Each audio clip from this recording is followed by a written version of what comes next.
Olá, sejam todos muito bem-vindos e bem-vindas ao nosso Direito ao Ponto, o programa da Fundação Paulo Jackson TV e Rádio Alba, feito em parceria com a OAB Seccional Bahia. O Supremo Tribunal Federal reafirmou a constitucionalidade da contratação direta de serviços advocatícios por inexigibilidade de licitação. A decisão foi assinada pelo ministro Dias Toffoli após julgamento do caso da Câmara Municipal de Imperatriz, no Maranhão. Em seu voto, o ministro frisou que a boa-fé ficou demonstrada no processo de contratação, desde a solicitação de prorrogação até o parecer jurídico favorável da Procuradoria da Câmara do município. Para entender como essa decisão impacta na advocacia, gestores públicos e as implicações na sociedade, que conversamos agora com o Dr. Evânio Antunes, presidente da Comissão Especial de Direito Municipal da OAB Bahia. Meu amigo Evânio, há quanto tempo eu não lhe encontro? Tudo bem com você, meu irmão? Gana, é um prazer enorme retornar aqui ao seu programa, né? Já estive aqui no início dessa nossa trajetória na comissão. 4 anos atrás. Uns 4 anos atrás. Batemos um papo excelente aqui e agora retorno para falar desse tema que talvez seja um dos temas que mais movimenta a nossa comissão, que mais gera preocupação para a nossa comissão, que é uma comissão de direito municipal e que congrega advogados privados municipalistas. O que é isso? Advogados autônomos, advogados com escritórios e que têm relacionamento com prefeituras, com entes públicos, com câmaras municipais, com empresas estatais, sob contrato na maioria das vezes, e que ao longo desses últimos anos, décadas, a gente teve alguns momentos de embates fortes com os órgãos de fiscalização, que resistiram muito à existência desses contratos. Principalmente o Ministério Público. Principalmente o Ministério Público, mas também, em algum momento, também o Tribunal de Contas. E por força exatamente de uma luta árdua de companheiros municipalistas, hoje eu estou aqui na comissão, mas não posso deixar de forma alguma de reconhecer e lembrar a luta que já vem de décadas aí de empenho de colegas aí nessa batalha aí de gerar segurança jurídica, né? Essa é vamos dizer assim, é o jargão que a gente sempre busca na nossa profissão. E agora a gente está chegando num momento de maior estabilidade, em razão exatamente dessa trajetória, dessa batalha que nós estamos batalhando ao longo desse tempo todo aí para chegar nesse momento que o Supremo agora finalmente tem gerado uma estabilidade nessa questão. Você sabe que, obviamente, todo mundo hoje se pergunta, e é um fato, sobre como foi a questão da Câmara Municipal de Imperatriz. Porque que isso talvez fique lembrado para os municipalistas como gerador do fato ad eterno nessa relação. Então foi a Câmara Municipal, talvez a consulta da Câmara Municipal de Imperatriz, que suscitou toda essa reformulação nessa ação e que isso vai repercutir agora para o fim dos tempos. Mas como foi, qual é o caso? O que é que a Câmara, o que ela procurou saber? Ela queria saber se ela poderia, ela foi instada pelo Ministério Público, pelo Tribunal de Contas. Como é que isso aconteceu? Vamos lá. Na verdade, esse julgamento que ocorreu agora no mês passado, que ganhou toda essa repercussão, inclusive com o próprio presidente da OAB Nacional apoiando, repercutindo, comemorando nas redes sociais essa conquista de fato, ela vem já como resultado de um outro julgamento do ano passado, em novembro, quando o Supremo fixou um tema, que é um tema de repercussão geral, o tema 308, né, que exatamente veio a pacificar esse entendimento que agora novamente foi consagrado aí com essa questão do julgamento da Câmara de Imperatriz. Qual é esse entendimento? Como é que nasceu essa ação de Imperatriz, que é a sua pergunta, precisamente? A Câmara de Imperatriz tinha um contrato com um escritório jurídico, e esse contrato foi questionado pelo Ministério Público do Estado do Maranhão, em relação aos seus requisitos de legalidade. O contrato, à época, ele tinha sido firmado ainda pela lei antiga de licitações, a Lei 8.666, e, portanto, sob requisitos previstos naquela lei, que era a singularidade do objeto e a notória especialização. A notória especialização, ela é um requisito mais objetivo, porque você comprova ou não comprova o escritório se é notório ou não na área. Como é que se prova isso? Através da experiência dos seus profissionais, através do currículo da empresa, do portfólio da empresa, da formação dos profissionais, da titulação de todos eles. Isso é a notória especialização. A singularidade do objeto, Ganem, essa sempre foi uma questão muito debatida e que gerou sempre muito questionamento, porque o Ministério Público tinha um entendimento de que a contratação jurídica não persistia, não existia singularidade, porque a administração teria por dever, inclusive a Câmara Municipal de um município importante como Imperatriz, de ter sua própria estrutura jurídica, procuradoria Sim. e tudo mais. Então, existindo isso, não poderia haver, portanto, um requisito de singularidade na visão do Ministério Público. Só que, ao longo desse tempo, a OAB, as comissões de direito municipal, os especialistas na área, sempre debateram que a singularidade do profissional que milita nessa área, não é em razão do objeto, e sim em razão da própria natureza do serviço prestado pelo advogado. Quer dizer, o serviço advocatício nessa área, ele é por natureza singular, ele é único. Não existe dois serviços iguais. O que Evânio presta nunca vai ser comparado, o serviço que eu executo no município, nunca vai ser comparado com o de outro colega que executa serviço, que vai ser de outra natureza, inclusive com outra valoração do ponto de vista da justificativa de preço. Isso aí nunca foi muito, vamos dizer assim, digerido pelos órgãos de fiscalização. Eles sempre levavam ao entendimento que a singularidade tinha que... Sempre havia um entendimento de licitude. De licitude, que a singularidade era em razão daquele ambiente ali, daquele ente público. Afável, né? Aquela coisa que fraternal e trazia para si a Exatamente. Relação. Então, veja, o que é que ocorre? Em 2022, através de uma atividade forte, inclusive da OAB da Bahia, desses colegas operosos que eu aqui relatei, que você sabe disso. O advogado municipalista é um advogado muito próximo do núcleo político decisivo do Brasil, dos senadores, deputados federais, se engajaram fortemente para que essa tese da singularidade do serviço jurídico em razão da natureza do serviço fosse normatizada, para que a partir dali não fosse apenas um entendimento, uma tese, ela se tornasse norma. E assim foi editada a Lei 14.039, que alterou o Estatuto da OAB e disse textualmente, Ganem, que os serviços profissionais de advogados são, por sua natureza, técnicos e singulares. Pronto. A partir daí a gente tem uma norma que não deu mais margem nenhuma à discussão em relação a isso. Alguns insistem ainda, mas agora a gente tem uma norma, fruto desse trabalho árduo da comissão aqui da Bahia, inclusive, mas das comissões nacionais, da OAB Nacional, da OAB da Bahia, que chegou, e, portanto, a esse ponto de estabilidade que é essa Lei 14.039. Voltando ao caso de Imperatriz, a gente tem que entender que a avaliação, portanto, do Ministério Público e do Supremo se dá sob a ótica da Lei 8.666. Por que eu estou frisando isso? Porque a gente vai chegar na nova lei de licitações, que é a 14.133, que já deu uma outra abordagem sobre esse tema e a gente vai pontuar aqui, que vem, inclusive, ao encontro do entendimento da 14.039 que eu acabei de citar. A Lei 8.666, como eu falei, ela traz, portanto, o requisito da singularidade. E chegando, portanto, à decisão do Supremo, o Supremo entendeu o quê? Que não existe dolo do gestor, portanto, não prevalece a tese de improbidade administrativa, que foi a ação original do Ministério Público, se o gestor comprovar que a contratação daquele escritório jurídico se deu observando os requisitos da singularidade, ele pontuou lá, porque sob a ótica do 8.666, e eu reforço que essa interpretação de singularidade tem que se dar no contexto da 14.039, em razão da natureza do serviço jurídico, a notória especialização, devidamente comprovada, e a justificativa de preço, ou seja, o preço razoável ali devidamente comprovado, não existe dolo. Não existindo dolo, não existe improbidade.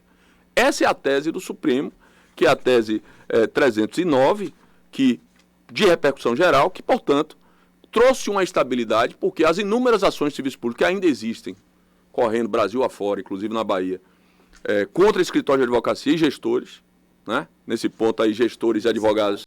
As ações todas, elas perdem... Não é que perdem, mas a repercussão geral, ela traz uma força dentro do processo que o juiz tem muito pouca margem aí de discricionalidade para decidir de forma diferente do que o Supremo já decidiu. Mas de uma forma... Supremo. Exatamente. Você vai discutir, mas você tem uma grande vantagem no processo. O que a gente tem visto é que, normalmente, essas ações têm caminhado para serem julgadas no mérito, já em primeira e segunda instância, improcedentes, e a situação tem, de fato, se acalmado em relação a esses processos mais antigos. Tem o Ministério Público nos tribunais recorrido ou no entendimento final tem...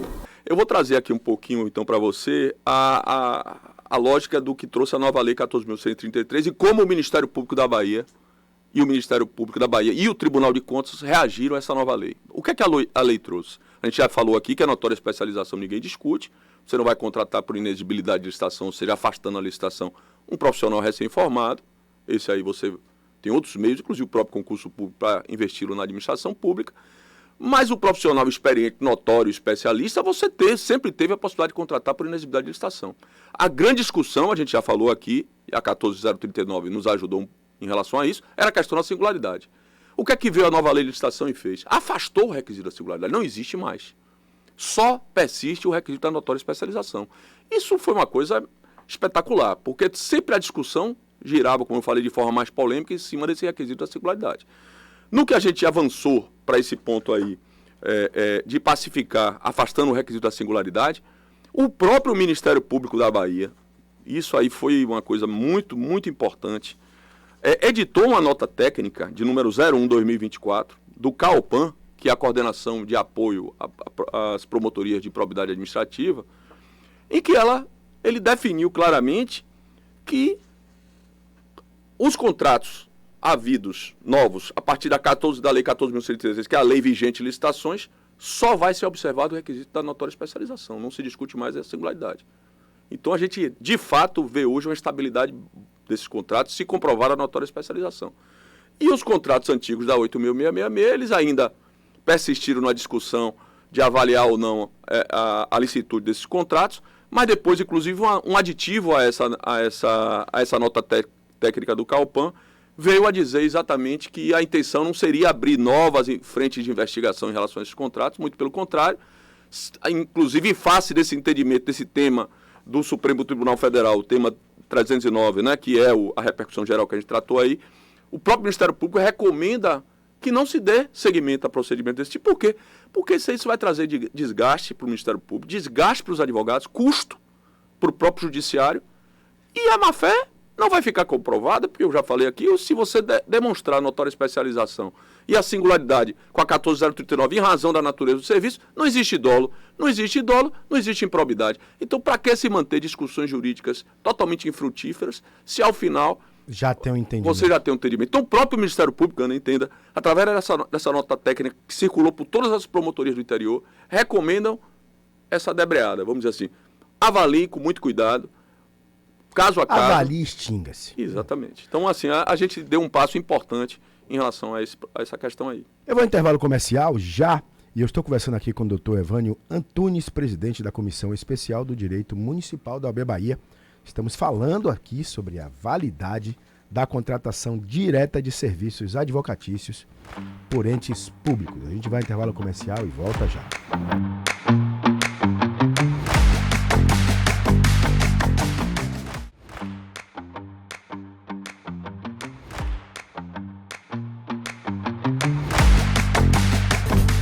De volta com seu Direito ao Ponto, um programa da Ordem dos Advogados do Brasil, Seccional Bahia, em parceria com a Fundação Paulo Jackson TV e Rádio Alba. Hoje conversando com o doutor Evânio Antunes, presidente da Comissão Especial do Direito Municipal da OAB Bahia. A gente estava conversando aqui nesse primeiro bloco, ele nos colocando a questão de todos os porquês, mas eu queria fazer uma pergunta anterior. Eu queria fazer uma pergunta sobre esse trabalho, sobre toda essa ação que envolve a OAB Bahia também. E aí talvez eu vou até me permitir aqui, na pessoa desse novo momento, né?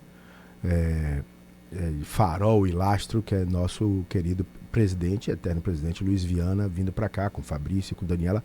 Eu queria que você contasse um pouco como é que essa história se dá a partir do entendimento da OAB, da necessidade que deveria haver uma equiparação ou então a mudança de visão, paradigma sobre isso. Muito bom, Gane. Você me permite uma possibilidade aí da gente fazer uma reminiscência sobre essa história toda e mostrar que nem sempre essa trajetória foi fácil. Nem sempre a estrada é asfaltada. É asfaltada. Então a gente já passou realmente momentos de grande preocupação, de grande dificuldade. Vamos lembrar que há cerca de uma década atrás, 10 anos atrás, Luiz Viana era o presidente naquela época. um grupo de advogados, como a gente que milita na área municipalista, preocupado com essa situação, com o crescimento dos questionamentos pelo Tribunal de Contas, do Ministério Público, se reuniu informalmente e passou a visitar gabinetes de conselheiros para debater o tema, a questão jurídica do tema, como a gente vem apresentando aqui na primeira parte do programa.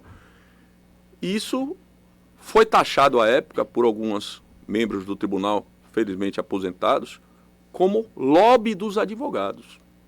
Isso foi colocado, imagine, em sessão do tribunal, que os advogados estavam praticando lobby nos gabinetes dos conselheiros para manter seus contratos. Veja que imagem, né? Que criminalização da atividade naquele momento. E naquele momento a gente percebeu a necessidade de um apoio institucional. Luiz Viana prontamente apoiou esse projeto. Na época não se criou uma comissão, mas sim um grupo de trabalho, né? Esse grupo de trabalho, fizemos uma primeira reunião lá na OAB, lá na Piedade. Sim. Foi formalizado esse grupo de trabalho, se ganhou um corpo, portanto, institucional. E a partir daí a gente passou a ter um apoio da OAB nessa discussão toda a respeito da legalidade e da legitimidade da manutenção desses contratos públicos. E, a partir daí, esse grupo foi ganhando força, foi ganhando cada vez mais apoio. Fabrício assume a presidência da OAB e já assume com compromisso junto a esse grupo de ainda mais institucionalizar esse apoio e cria, portanto, naquela época, a Comissão de Direito Municipal, no início da gestão de Fabrício. Nosso primeiro presidente foi o estimado amigo, colega, Michel Reis. E, naquele momento, com toda a dificuldade, foi o primeiro presidente da Comissão de Direito Municipal, grande presidente, combativo, muito articulado, nos ajudou muito. Com toda a dificuldade que aí veio a pandemia, né, na gestão de Fabrício, mas a gente conseguiu muita articulação, está aí a lei, né, 14.039, que eu já mencionei aqui, que trouxe essa estabilização em relação à questão da singularidade, foi exatamente nesse período. E aí a gente foi, ombro a ombro, conquistando espaço e mostrando força institucional, e a OAB conquistando cada vez mais apoios, né, junto a diversos setores, né, da sociedade civil. E, finalmente, com a assunção de Daniela, que coincide com a nossa chegada à Comissão de Direito Municipal, nós percebemos um apoio absoluto, total e restrito da OAB. Eu posso dizer aí, eu tenho certeza que isso aí é reconhecido por todos os meus estimados colegas da comissão e todos os advogados que militam nessa área, o quanto Daniela Borges se empenhou desde o primeiro dia diante das pautas da nossa comissão. Daniela foi pelo menos umas 5 vezes com a gente lá, com a comissão, e eu sempre presente, mas também Rafael Matos, que é o procurador, o Hermes Hilarião, que era à época tesoureiro, hoje é vice-presidente, e se diz um membro da nossa comissão, que muito nos honra, porque ele também é um municipalista, né? Ele é um eleitoralista, mas é um municipalista, ele tem contratos com prefeituras, então ele também sempre presente. E nós fomos, assim, abrindo espaço de debate junto ao Tribunal de Contas e depois junto ao Ministério Público, doutora Rita Tourinho, que chefia a CAUPAN, estivemos lá em alguns momentos, o próprio Procurador-Geral Pedro Maia, a doutora Norma, que era Procuradora-Geral anterior, mostrando sempre o apoio da OAB em relação a essas questões. E eu posso dizer que esse momento de estabilidade que hoje se apresenta em termos nacionais, mas antes de ter, inclusive, esse tema pacificado lá no Supremo, já aqui na Bahia, como eu falei, com essa nota técnica do Ministério Público, e também com um parecer do TCM muito positivo, de 2022 ou 2023, em que o Tribunal de Contas não só admite a regularidade da contratação pela 14.133 de advogados, como define um verdadeiro roteiro de como deve ser instruído esse processo, o que traz, portanto, um checklist, vamos dizer assim, para que os advogados não falhem nesse processamento das suas contratações. Isso trouxe, de fato, um momento de mais estabilidade para a gente. A batalha acabou? Certamente que não. A gente vê aqui e ali alguns questionamentos, né? Hoje, ainda existem questionamentos? Existe, e as frentes vão se abrindo. Então, hoje existe uma luta, né? E eu vinha comentando e é natural a OAB, o sistema OAB no tamanho que é. Você tem, até dentro da própria OAB, um entendimento da advocacia pública, que tem espaço dentro da OAB, de que todos os municípios deveriam ter procuradoria municipal. Então é claro que se todos os municípios de menor porte tiverem suas procuradorias, o espaço da advocacia municipalista privada vai diminuir. Só que isso não está na Constituição Federal. A Constituição Federal não obriga os municípios a instituírem suas procuradorias. Obriga o Estado, os estados, obriga a União, a Advocacia Geral, mas não obriga os municípios. Isso aí é facultativo. É evidente que se, por opção, municípios de maior porte, mais estruturados, instituem suas procuradorias, o espaço para a advocacia municipalista privada, através de contratos, ela fica mais restrita.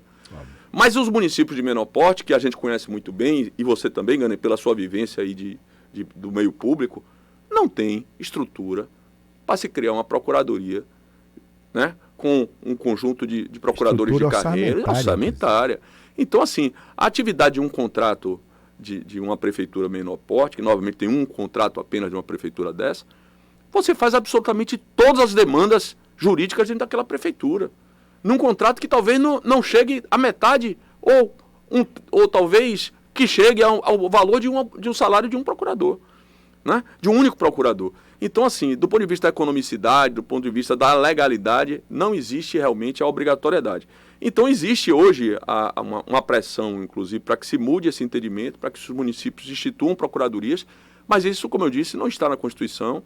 Não vejo espaço político, aí bem, inclusive, analisando assim um pouco em Brasília, para que se reduza ainda mais a autonomia dos municípios, porque isso é uma invasão da autonomia. Pense que uma PEC hoje, a essa altura do campeonato, para obrigar os municípios a instituir procuradorias municipais, é uma invasão da autonomia dos municípios. Agora Evânio, falando sobre os requisitos em si, quais são os requisitos? Você falou da natureza singular do processo, a notória especialização do profissional e o preço compatível com o mercado. Isso tudo ainda vou colocar esse termo, que é aplicável, mas talvez não seja, enfim, auditável tanto pelo Tribunal de Contas quanto pelo Ministério Público. Então aí ainda existe essa efetiva fiscalização a partir do preço do mercado. O Ministério vai lá e diz, olha, quanto é que o doutor Evânio, o doutor Gane estão cobrando aqui? É R$1, esse não é o preço do mercado. Existe e tem que existir. Entenda que a gente não defende aqui de forma alguma que esses contratos sejam feitos ao bel prazer, sem formalidade. Eu acabei de falar de um parecer do Tribunal de Contas que definiu um verdadeiro checklist, que trata de tudo isso que você está falando aí. Da comprovação da notória especialização, a singularidade, como eu falei, ficou para trás da lei antiga, já não trata aqui, mas fala lá da questão da justificativa de preço. A justificativa de preço, Gane, tem uma questão aí singular, bastante peculiar. A justificativa de preço de um contrato do escritório do Dr. Evânio não pode ser comparado com o escritório com o preço de outro escritório. Porque cada um tem sua particularidade e a própria lei diz isso. Não dá para ser um monopólio, ou não dá para ser uma coisa... Não é uma mercadoria que está na prateleira. No preço que você faz um Exatamente. acordo, que eu cobro 2, você cobra 2. Exatamente. Então, como é que a própria lei de licitações atual disciplina essa questão? Ela diz que o escritório, para justificar o preço, ele deve comprovar que para aquele objeto que você está sendo contratado, você tem preços compatíveis ou semelhantes através de notas fiscais emitidas nos últimos 12 meses. Então, se eu comprovar que aquele preço que eu estou ofertando ali em proposta para o município é similar a um preço praticado, ou proporcional, né? Porque pode ser um município de maior porte, você vai proporcionalizar ao preço que eu pratico para aquele mesmo objeto em outro município, a justificativa está feita. Então, assim, o tribunal fiscaliza isso, sem dúvida. Como eu falei, tem um parecer, em razão disso, que está lá. A notória especialização é fiscalizada? Com certeza, e tem que ser. Porque a gente não quer abrir a porta, como eu falei, para que absolutamente toda a contratação jurídica seja feita por inexigibilidade de licitação. Inclusive, na nossa atuação nos municípios, quando a gente se depara com processos administrativos de contratação por inexigibilidade, seja de serviço jurídico, outros serviços técnicos especializados que não cumprem os requisitos legais, nós somos os primeiros a advertir o gestor e dar um parecer desfavorável no sentido de que não cumpre os requisitos legais e que, portanto, aquela contratação certamente será objeto de questionamento, que sai, inclusive, de problemas mais sérios, como ações de probidade e tudo mais. Rapaz, e aí é bom esse esclarecimento, porque muitas vezes fica parecendo que é somente, e volto a dizer, a pura e simples amizade. Não. Exatamente. Você pode ser meu amigo enquanto prefeito, mas eu não tenho esse notório saber. O fato de estar advogado, eu falo estar porque a gente pode deixar de estar. De ser bacharel, mas estar advogando, não significa, obstante, que eu tenha crédito para poder desenvolver aquela ação dentro do município. Então tem toda uma estrutura. Isso também é bom, Evânio, porque isso tira daqueles que ainda creem que pode haver um apontamento contra a lisura da advocacia, qualquer possibilidade de realmente apontar. Porque está claro. Perfeito. Então você percebeu que isso que você falou aí é interessante. Quantas vezes a gente, né, que começa a gozar da confiança do gestor ali, do agente político que está ali à frente, seja o prefeito, seja o secretário, ele fala, poxa, eu queria ajudar A, B ou C, mas ele não cumpre os requisitos, eu não tenho como contratá-lo. Isso eu já me deparei várias vezes. E não contrata, simplesmente não contrata, porque não cumpre os requisitos. Como eu falei, ele não é todo advogado. Aquele que trabalhou na campanha, aquele que se engajou, aquele que brigou, que saiu até na mão ali na política ali. Esse, infelizmente, se ele não tiver os requisitos cumpridos na lei, pelo menos por inexigibilidade de licitação, ele não vai poder ser contratado. Não pode ser um advogado de família atuando mas ele é advogado. Ok, mas são especialidades diferentes. Exatamente. Até mesmo, Gane, dentro da área do direito municipal, você pode ter um notório especialista em determinada área tributária, com repercussão ali no direito municipal, mas o cara não comprova ter uma especialização, por exemplo, na área de licitações e contratos. Então ele não pode ser contratado para esse objeto. Outro que tem um objeto de licitações e contratos, inúmeros precedentes, contratos anteriores, exitosos nessa área, ele não pode ser contratado na área, por exemplo, previdenciária, porque ele não cumpre os requisitos de notória especialização na área previdenciária. Então, essas questões têm que ser verificadas, se tem, como eu falei, são requisitos objetivos, o tribunal, inclusive, como eu falei, num parecer que lavrou, sobre iniciativa, inclusive, da OAB da Bahia, da nossa comissão, em parceria com a UPB, que é outra face da moeda, né? Porque pau que dá em Chico, dá em Francisco. Quando bate no advogado, antes de bater no advogado, está batendo no prefeito. Né? Que é quem assina o contrato, é o gestor do contrato, é o secretário. É o CPF. É o CPF. Então, assim, a UPB junto com a OAB se ombrearam aí e foram ao TCM buscar esclarecimentos. O TCM deu um parecer, como eu falei, roteirizando, dizendo, pode contratar? Pode, mas cumpridos esses requisitos. Desde que cumpra-se estes requisitos. Meu amigo Evânio Antunes, eu quero agradecer sua presença aqui na TV Alba. Muito obrigado por ter vindo. Esclarece, deixa claro, inclusive para os alunos e alunas de faculdade de direito que nos assistem, essa movimentação dentro do direito municipalista e como ele rege. Até para que, se você na faculdade quiser escolher essa área da atuação do direito, você já sabe mais ou menos que você precisa ter um notório saber, uma especialização, para que você possa galgar, chegar até uma condição de Vossa Excelência, de ter esse espaço dentro do município. Muito obrigado por ter vindo, viu? Eu agradeço o espaço, mais uma vez que a gente tem aqui para poder falar um pouco aí para a sociedade sobre esse tema. E não posso deixar de encerrar mandando um abraço fraterno à diretoria da OAB, né, que tanto tem nos apoiado ao longo desse período todo, a nossa comissão, né, de Direito Municipal, a nossa vice-presidente Angélica Guimarães, pessoa que está sempre ao nosso lado aí, mas em nome dela cumprimentar todos os colegas que de forma muito eficiente têm colaborado com a gente e, mais uma vez, me colocar à disposição para que sempre que chamado estarei aqui para representar o nosso segmento, a advocacia municipalista, para esclarecer a sociedade sobre qualquer tema que diga respeito a gente. Obrigado mesmo, a gente volta num próximo programa. Eu desejo a todos um grande abraço. Até um próximo Direito ao Ponto. Continue assistindo a programação da TV Alba. Um grande abraço para todo mundo. Tchau.